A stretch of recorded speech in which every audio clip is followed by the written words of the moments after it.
Бүгін Audi S4 2.8 объем, 3 цилиндрде компрессия 5, алдынан қарағанда оң жағында цилиндрде, сол жағында 9, сондай нашар. Мотор тықылдап істеп, енді бұны шешу үшін бүкіл форсунка бәрін шешеміз, газның форсункаларын, сонымен головканы шешіп көреміз. Компенсатор деп компенсатор ауыстырып көрген, бәрібір болмаған. Қазір крышкасын шешіп, паукты шешіп қойдым. Бұл да мотор алдында бір жиналып шыққан мотор екен, китайский поршындар салынған. Сонымен компенсатор деп компенсатор ауыстырған, тықылдап істеген соң көреміз.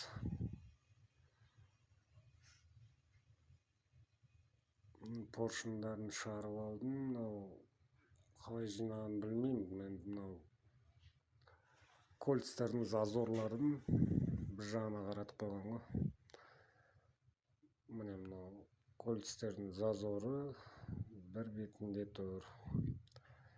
Поршын китайский салынған. Поршындардың да былай қазір қарасаңыз, гильзаға тиіп задевать еткен ғой. Мына жерлерді. Уже люфт көп. Енді бұны капитальный ремонт жасау керек, ұрыш болмайды басқаша. Мынада да сондай болған, мен шешкенде кольцтерді айналдырып жүрген бағана.